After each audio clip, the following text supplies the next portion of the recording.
Olá pessoal, neste vídeo aqui eu quero fazer a resenha do excelente livro do professor, filósofo, jurista, tomista e carlista Miguel Ayuso. Seu excelente volume intitulado A Constituição Cristã dos Estados, com edição da livraria Resistência Cultural. Bom, vamos logo ao que interessa. Deixe-me mostrar aqui a excelente edição do meu querido amigo José Loredo Filho e de sua esposa, a Caroline. Só que a edição aqui, a beleza da edição e o capricho fica por conta da Caroline, né? Nós sabemos que as mulheres elas são infinitamente mais competentes que nós homens nesse sentido, não é verdade? Então ela editou, fica por conta dela a questão estética, pelo que sei, né? Qualquer coisa meu amigo José Loredo ele pode me corrigir, mas pelo que eu sei, ela é responsável, ela coloca a mão na massa nesse sentido. E os livros, realmente a edição, dos livros da Livraria Resistência Cultural são belíssimos, tá? Assim como eu fiz aqui no canal a resenha do excelente livro do José Pedro Galvão de Souza, O Estado Tecnocrático. Vocês tiveram a oportunidade, quem assistiu à época, de ver a qualidade das edições. Tá? E se vocês não conhecem ainda, eu vou deixar o link aqui na edição do vídeo, o link no comentário fixado, para que vocês possam adquirir os editados da Livraria Resistência Cultural e também contemplarem aí essa guinada dessas edições ao pensamento tradicionalista, quer dizer, a tentativa de trazer ao Brasil esses grandes pensadores, esses grandes autores, esses grandes filósofos que realmente pensaram o mundo ibérico, digamos assim, na questão filosófica, na questão teológica, na questão sociológica. Então, esses três grandíssimos frontes de batalha que os católicos tanto necessitam nos dias atuais. Por isso que um volume desse, nessa altura do campeonato das coisas que nós estamos vendo, não é verdade, no mundo, em todo o aspecto global, de como as agendas da revolução têm sido realmente propagadas aos quatro cantos com grandes financiamentos, o pensamento modernista, o pensamento liberal em toda a cultura, não é verdade, em todas as universidades, e a revolução em seus diferentes tentáculos. Então nós temos os esquerdistas, os liberais, não é isso? O gnosticismo sendo espalhado a tudo quanto é canto, e quando nós resgatamos pensadores tradicionalistas com uma derivando o seu pensamento da sã filosofia católica, da sã doutrina católica, da doutrina social da igreja, é de suma importância que nós divulguemos esses autores, falemos a respeito desses autores, tá? E defendamos as ideias corretas, tá bom? Então, nesse vídeo aqui eu quero trazer um pouco, tá, do meu entendimento do livro, um pouco do que é dito no livro, tá certo? Eu vou mostrar mais aqui da edição, né? Que é realmente muito bonito, é um capricho que eles tiveram aqui. Vejam que bacana, né? O mapa da época medieval, tá? Vejam aqui também que bonita essa imagem aqui, a edição que eles colocaram de Cristo Rei, né? Realmente muito bonito.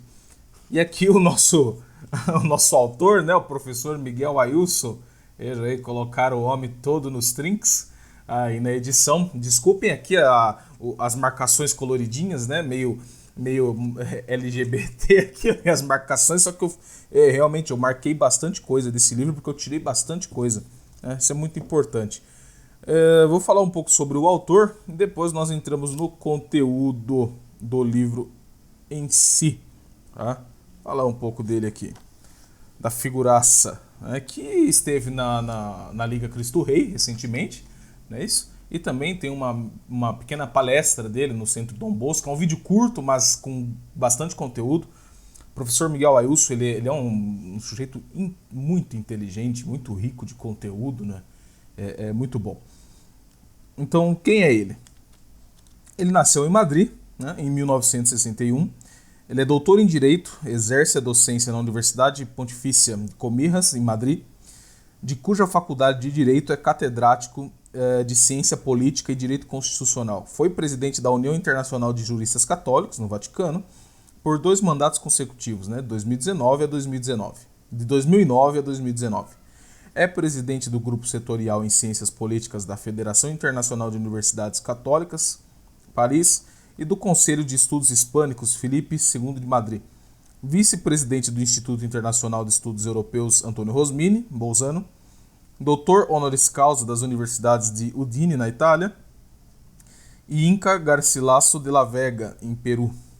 Sua atividade acadêmica é constante em numerosas universidades e centros intelectuais da Europa e América. Membro do Comitê Científico de mais de 10 revistas europeias e americanas e diretor das revistas Verbo e Anais da Fundação Elias de Tejada, que Elias Tejada é um dos mestres, digamos assim, do Miguel Ayuso, né? Professor visitante em universidades estadunidenses, mexicanas, colombianas, peruanas, chilenas, argentinas, portuguesas, italianas, francesas, belgas, polacas e húngaras. Membro do Corpo Jurídico Militar da Espanha de 1984 a 2014. Entre 1994 e 2001, por concurso de méritos, foi letrado do Gabinete Técnico do Tribunal Supremo da Espanha. Foi chefe da Secretaria Política de Dom Sisto Henrique de Borbón Parma, regente da Comunhão Tradicionalista entre 2004 e 2010. Autor de 20 livros e cerca de 400 ensaios em revistas de Direito Público e Filosofia Jurídica e Política, muitos dos quais traduzidos para diversas línguas. E agora para a nossa, né, com essa maravilhosa edição do querido amigo José Loredo Filho e sua equipe da Resistência Cultural, que está aí com a programação de publicar mais autores nessa linha de pensamento tradicionalista, que do melhor modo de utilizar este termo. Eu sei que ele é muito polêmico, tradicionalista, né? Mas quando eu falo isso, são dos católicos tradicionais que resguardam, né? Assim como eles resguardam e querem também continuar resguardando e espalhar, disseminar a ortodoxia pública da sã filosofia, da sã teologia e da sã sociologia católica, tá certo? Então eles fundam o seu pensamento numa base racional bem sólida, né? O Miguel Ayuso é um intelectual extremamente denso, é uma pessoa extremamente competente naquilo que se propõe a fazer, tá bom? Esse livro dele, em especial, contém 5 capítulos com conclusões, tá, que facilitam muito o seu exercício de síntese dos capítulos, né? As conclusões que são colocadas pelo professor Ayuso. Ele vem com o prefácio do Ricardo Dipp, que é desembargador do Tribunal de Justiça de São Paulo. Também vem com um excelente pós-fácio do professor Carlos Noguet, que dispensa apresentações aqui, um excelente pós-fácio do professor, tá? E também vem com um outro pós-fácio do Juan Fernando Segovia, que é investigador e também é catedrático da História das Ideias Políticas da Universidade de Mendoza, né? Então, quer dizer, são pessoas de primeiríssima ordem discutindo um assunto muito importante.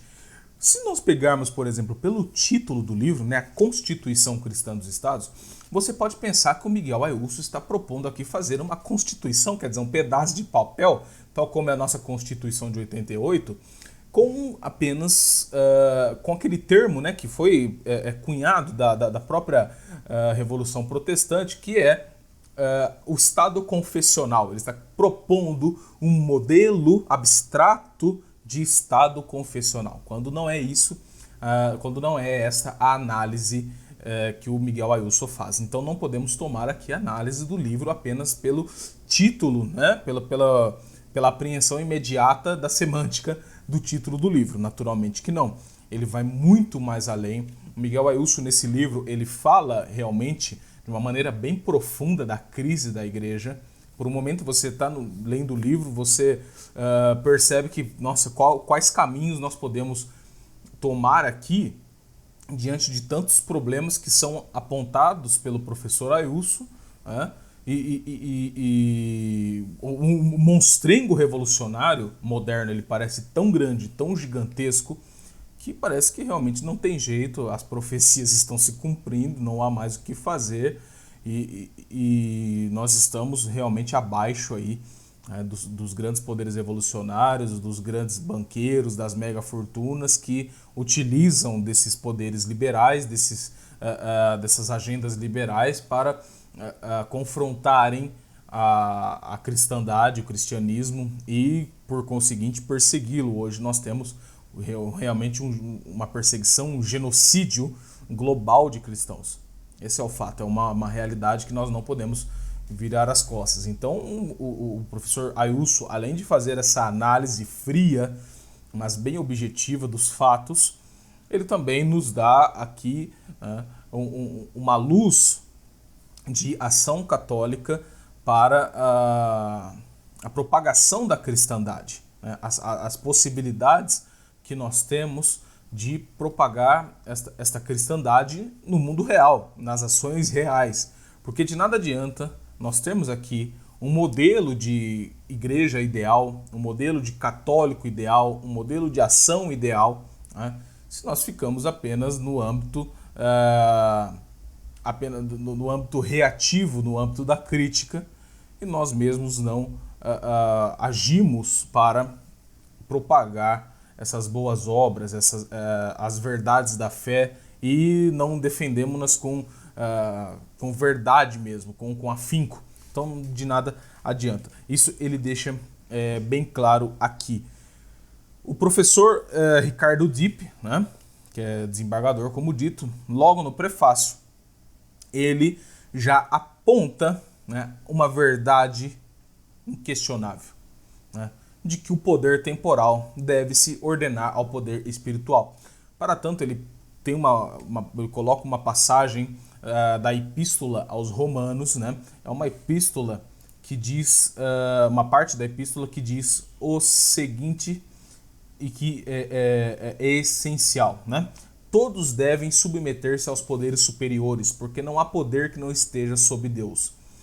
E os que há são ordenados por Deus. E nos Provérbios, né, 8:15, por mim reinam os reis e os príncipes administram a justiça.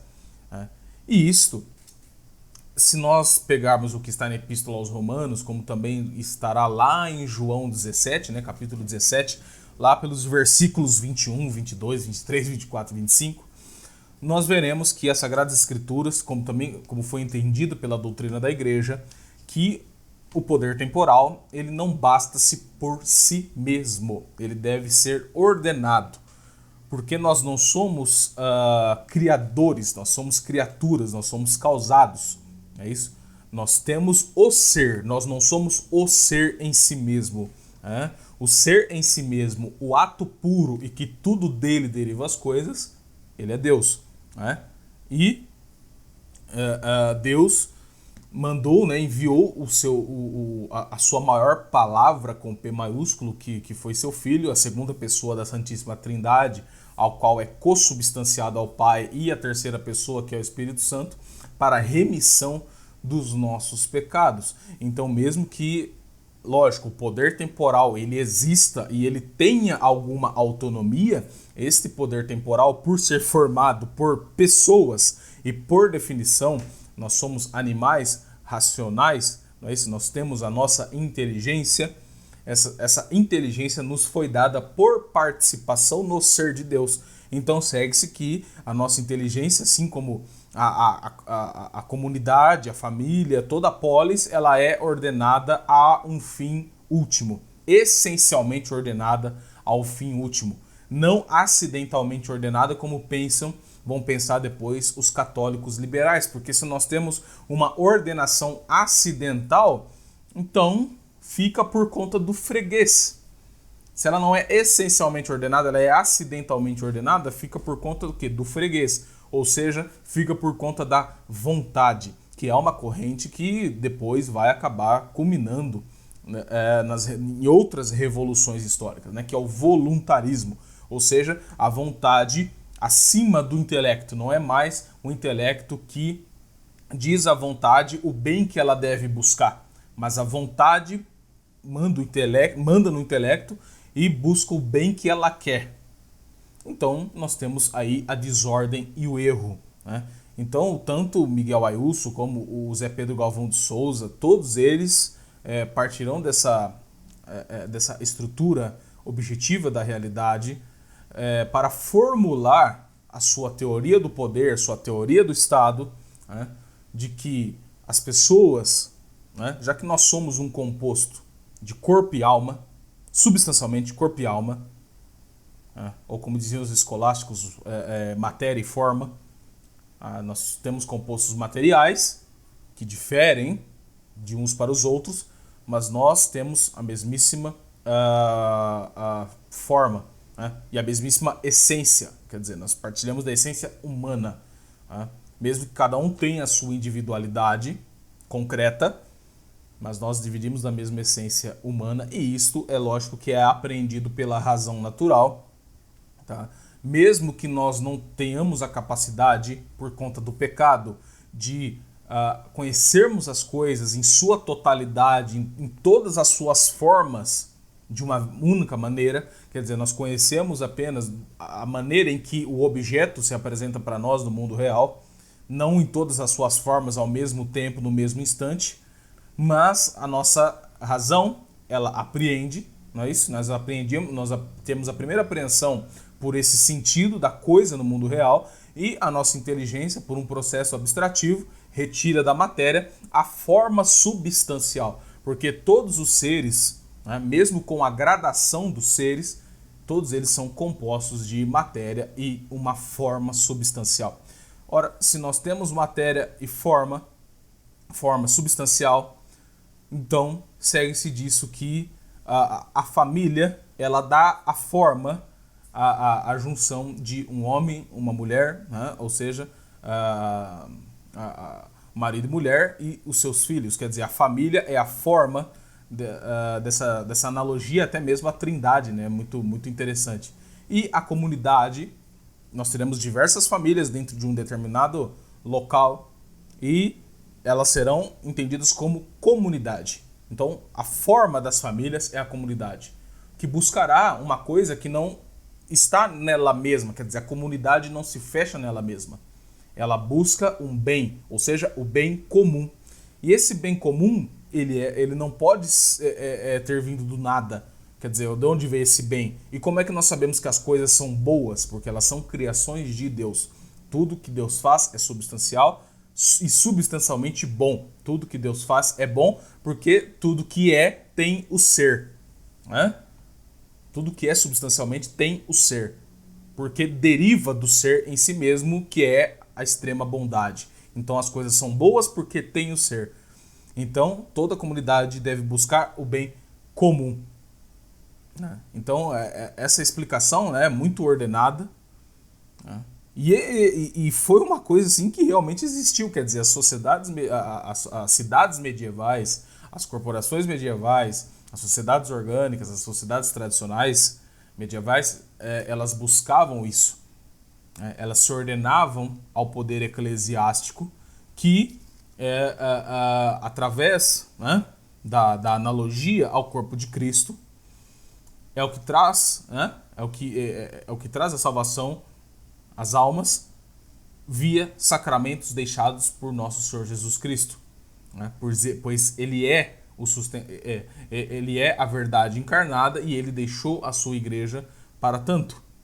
É isso, para que as pessoas tivessem os meios para salvar-se, para salvar suas almas e viver a bem-aventurança com nosso Senhor. Não é isso? Então, aquela época do medievo, as pessoas viviam nessa ordenação e é ali que nós podemos realmente chamar o ocidente de civilização. Que as pessoas buscavam, né, tudo que elas faziam era para a glória de Deus, para ordenar as coisas a Deus. Tanto que isso nós vemos nas artes, né, em toda a criação das universidades, em busca que na época não havia o diploma, né? O ensino era realmente em busca da verdade, era em prol da verdade. Temos as universidades, os hospitais, os leprosários, quer dizer, a caridade sendo materializada institucionalmente também, né? Então, quer dizer, todo o amor que deixou o nosso Senhor Jesus Cristo, que foi deixado na Eucaristia, né, no corpo e do sangue dele, vejam os efeitos da Eucaristia e a formação do Ocidente. O Ocidente foi formado, sim, pela transubstanciação. Foi formado pelo corpo e pelo sangue de Cristo e todos os efeitos que derivam dele. Tá? Por isso, esse cuidado com a caridade, esse cuidado com as artes do belo, né? Para então levar as almas das pessoas ao belo e ao verdadeiro. Por isso, assim, as grandes catedrais que foram criadas, né? As grandes artes, catedrais estas que muitas vezes quem criou, quem ajudou a criar essas catedrais não viram essas catedrais ficando prontas. Porque demoraram muitos anos naquela época, a engenharia não era tão aprimorada, não era tão tecnicista como é hoje. Então, quer dizer, as pessoas trabalhavam em prol de uma coisa, uma arte, que elas nem mesmo veriam pronta. Né? Então elas faziam isso por amor. Por amor. E o professor Ailson, nesse livro, né, ele falará que no decorrer da história, através das revoluções, essas coisas foram se perdendo. Então nós temos o lugar da caridade, no lugar da beleza, no lugar do amor, nós temos o que? Os vícios, as paixões, a técnica, a vontade acima de tudo. Então cada indivíduo ele é atomístico, né? Ele acha que ele pode bastar-se por si mesmo, a salvação não é mais através dos sacramentos, através da ordem, que não depende nem mesmo da existência física desse indivíduo, mas que a salvação se dá por uma vontade subjetiva, a salvação se dá pela busca dos prazeres, pela busca das paixões, e isso acabou culminando nas revoluções, isso acabou espirrando na política, na filosofia, na teologia, né, nas infiltrações que aconteceram dentro da igreja, até culminar nos anos atuais, no século XX, aqui próximo ao século XX, nos anos 60, no Concílio Vaticano II, que, se pelos frutos conhecereis, o Concílio Vaticano trouxe muitos desastres para a Santa Igreja Católica. Isso é fato incontestável, é um fato incontestável. Se pelos frutos conhecereis, o Concílio Vaticano II foi realmente muito, muito prejudicial. Naturalmente que não houve a ruptura com o corpo de Cristo, tá? Isso é uma maneira errada de encarar as coisas, porque a promessa que Cristo deixou lá em Mateus 16 ainda está vigente, tá bom? As portas do inferno jamais prevaleceriam sobre a sua igreja, porque ele estaria com a sua igreja por todos os séculos. E somente Deus Pai, Cristo diz, somente Deus Pai sabe quando a história vai acabar, nem ele sabia. Somente ele fala, somente meu Pai. Então, quer dizer, não tem esse negócio de que os revolucionários falam que o seu regime, a sua construção abstrata, dará o sentido da história. Então, quer dizer, não é a democracia liberal que é o sentido da história, não é o destino manifesto da democracia liberal norte-americana que é o fim da história, não são os regimes comunistas que são o fim da história, não é o Estado, não foram os Estados-nações, tal como deduzia o Hegel, que era o fim da história. Então, nesse sentido, toda a construção revolucionária dos homens, criada pelos homens, criada pelos piores vícios, pelas piores paixões, pela soberba humana, que é uma coisa que o Segovia vai falar muito bem, né? Que a soberania popular, essa criação massificada, a sociedade de massas, a sociedade liberal, nada mais é do que o pluralismo, né? O pluralismo do pecado original. Veja que bacana. Né? Quer dizer, a democratização do pecado original. Cada um cultiva o seu vício, cada um cultiva a sua paixão e acha que isso tem razão de ser e que elas devem ser validadas, seja numa ação política, numa ação cultural, e que cada um tem a sua verdade. Então, quer dizer, o relativismo moral implantado em toda a sociedade e deixa-se de lado a concepção da verdade. Né? Então, Miguel Ailson, ele traz aqui nesse livro, tá, dizendo que os católicos devem sim lutar, bradar a bandeira de Cristo Rei, né? Deve lutar pela verdade, né? Mesmo quando o mundo, mesmo quando a revolução apresenta as delícias, né?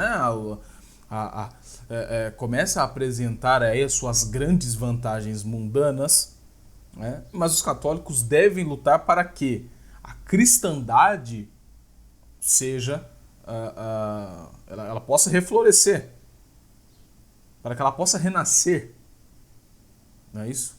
Então são os meios sociológicos, os meios que os católicos têm para fazer isso reflorescer. E é claro, os meios que todos nós temos são muito mais meios locais. Você pode sim ajudar as pessoas de alguma maneira a se converter, né? E também fazendo seu papel de leigo, né? Que é através da oração, é isso? Cumprindo você mesmo com os sacramentos, você mesmo defendendo as verdades da fé, defendendo a verdade cristã, não é isso? Na filosofia, claro, combater os erros liberais modernistas que trouxeram todo tipo de revolução diferente, né? Todos os esquemas abstratos, ora advindos de inspirações panteístas, ora de inspirações gnósticas, né? Todos esses erros, de alguma maneira, apontam contra as verdades da fé, apontam contra o corpo místico de Cristo e devem ser combatidos. Porque somente Ele é Rei. Né? E assim como Ele tem uma unidade em Deus Pai e Espírito Santo, porque nós cremos na Santíssima Trindade, no Deus Triuno, assim como eles têm a consubstancialidade, Deus Pai, Filho e Espírito Santo, assim nós, como partícipes de uma hierarquia familiar, comunitária, devemos, então, ter essa unidade em nosso Senhor Jesus Cristo, pois Ele é Rei. E aquele que é Rei, né, no poder temporal também deve se prostrar-se diante das verdades da fé, portanto, do poder eclesiástico. Por mais que, como dito, os poderes temporais têm a sua autonomia de ação, que é onde aquele debate polêmico, né, do dai a César o que é de César e a Deus o que é de Deus.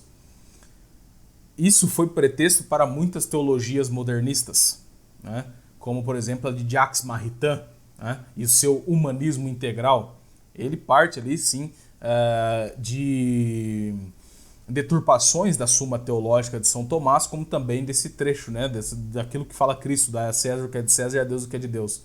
Mas o professor Ricardo Dipp, né, nessa introdução, ele tem a virtude de perguntar: ora, dai a César o que é de César e a Deus o que é de Deus, mas o que César deve a Deus como criatura? Porque, como dito, nós somos causados, nós não somos causa de si mesmos.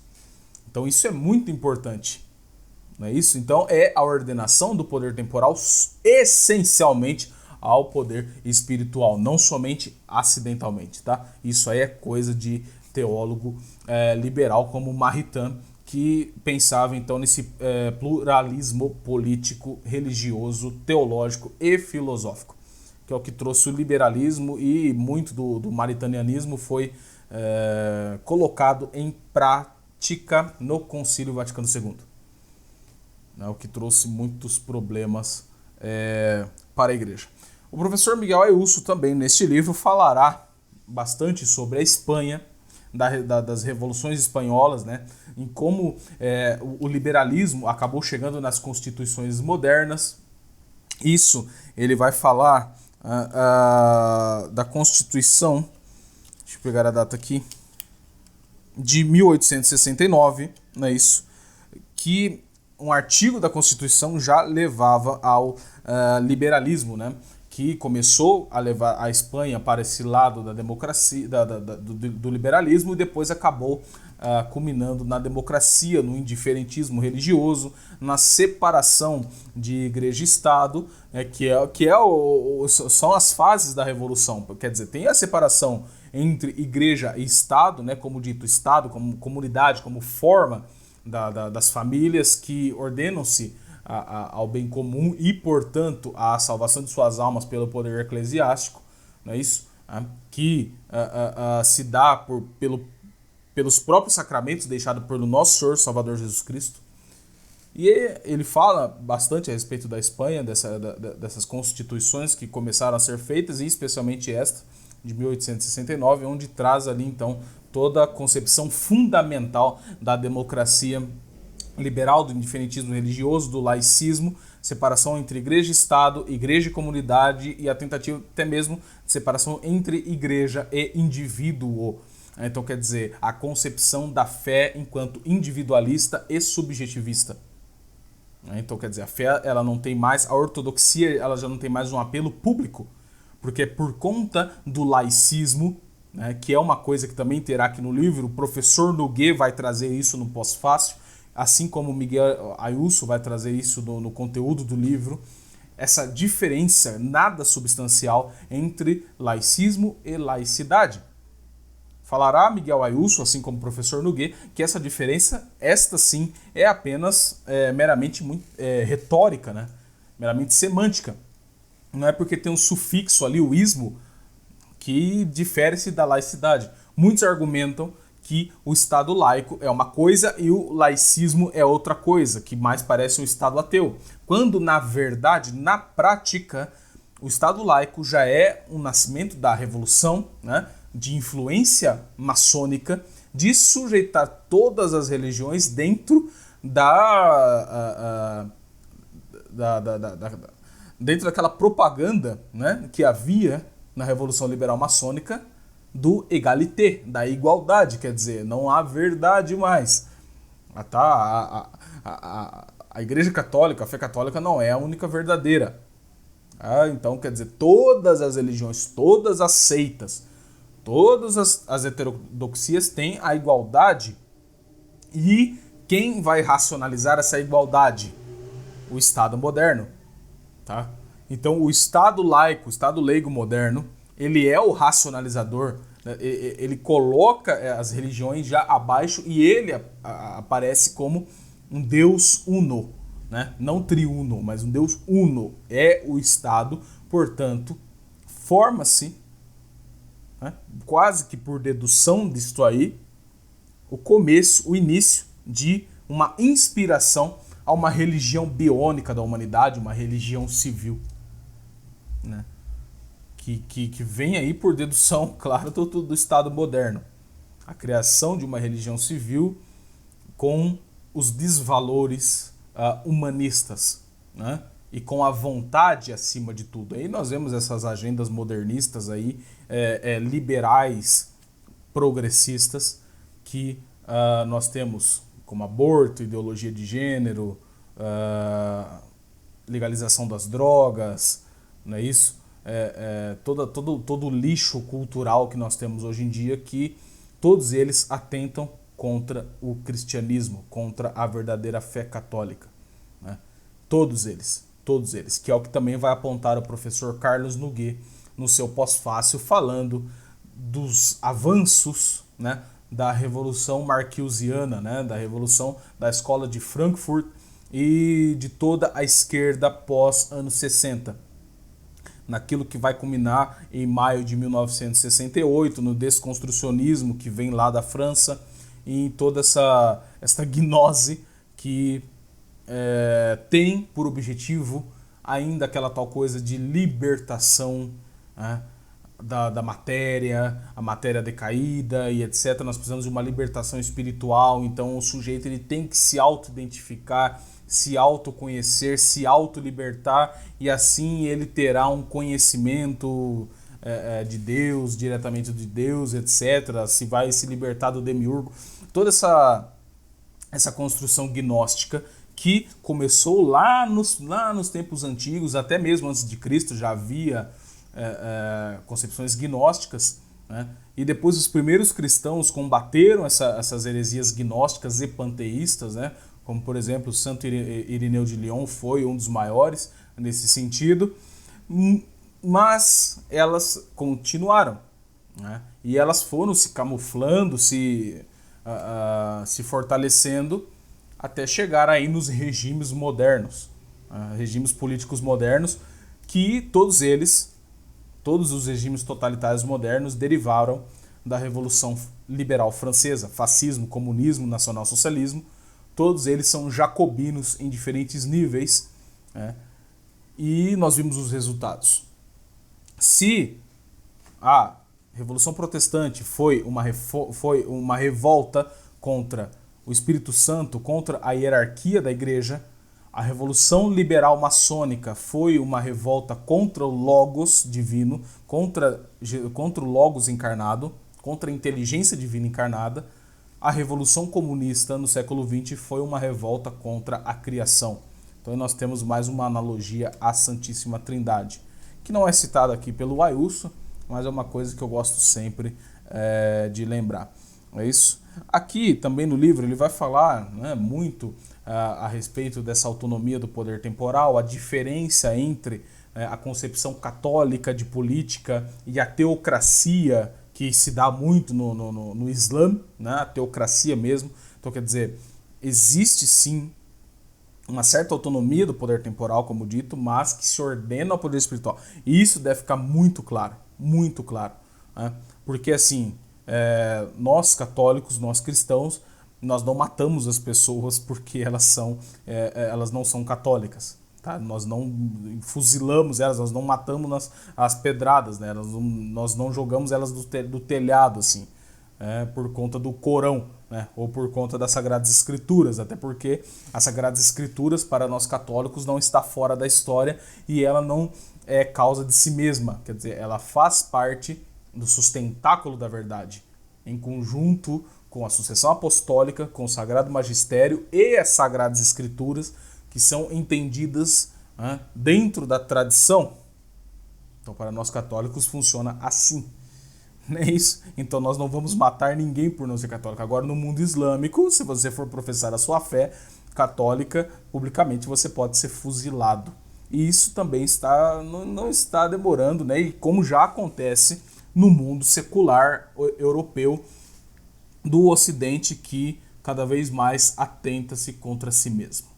O Ocidente que foi formado pela Igreja Católica, pelo amor pelos efeitos do amor eucarístico, do sacramento eucarístico, tudo que foi feito na civilização está sendo voltado contra ela mesma pelos próprios remanescentes dessa civilização ocidental, por conta do secularismo, né? O secularismo e seus diversos tentáculos, como dito, liberalismo, comunismo, direitismo, esquerdismo, entenda como você quiser, tá? Que nada mais são do que a propagação na sociedade das antigas heresias que, por ironia histórica, elas renasceram de alguma maneira, elas voltaram, elas emergiram novamente dos mesmos lugares onde foram combatidas. Isso é uma fatalidade histórica.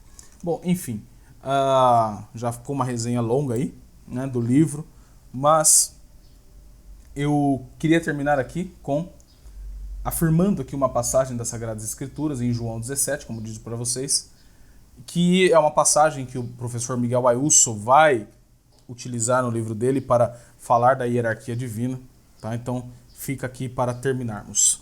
Em João 17, então, versículos 20 para frente, né? Então diz nosso Senhor: não rogo somente por eles, mas pelos que, por meio de sua palavra, crerão em mim, a fim de que todos sejam um, como tu, Pai, estás em mim e eu em ti, que eles estejam em nós, para que o mundo creia que tu me enviaste. Eu lhes dei a glória que me deste para que sejam um, como nós somos um, eu neles e tu em mim, para que sejam perfeitos na unidade, para que o mundo reconheça que me enviaste e o amaste, como amaste a mim. Pai, aqueles que me deste quero que, onde eu estiver, também eles estejam comigo, para que contemplem minha glória que me deste, porque me amaste antes da fundação do mundo.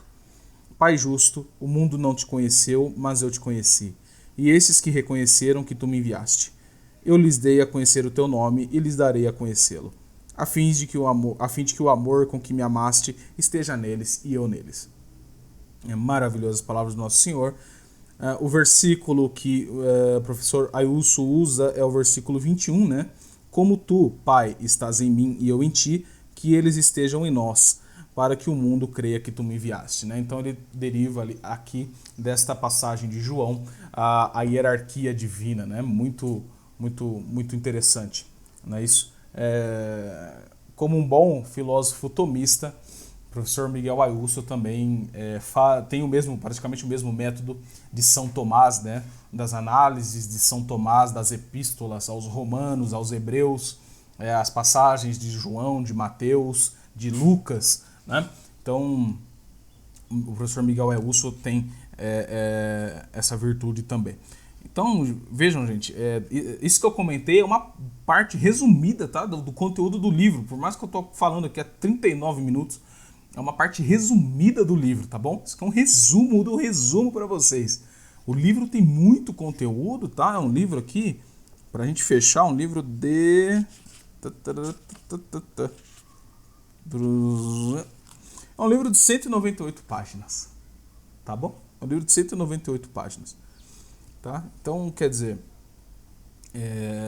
Então isso aqui é só um resuminho, só um breve resumo para vocês. Então, como dito, outras obras serão publicadas pela Livraria Resistência Cultural. Vamos ficar aí em alerta quanto a essas excelentes publicações. Claro que trarei mais conteúdo aqui no canal, tá, dos livros da Resistência Cultural. O próximo que quero resenhar aqui é o livro intitulado A Era das Contradições, do Dr. Ives Gandra da Silva Martins, tá? E é isso aí. Tá bom, pessoal? Então fica essa resenha, fica esses comentários aqui para esse vídeo. Peço a vocês que inscrevam-se aqui no canal, que sigam-me nas minhas redes sociais, Twitter, Facebook. Até os próximos vídeos e fiquem com Deus!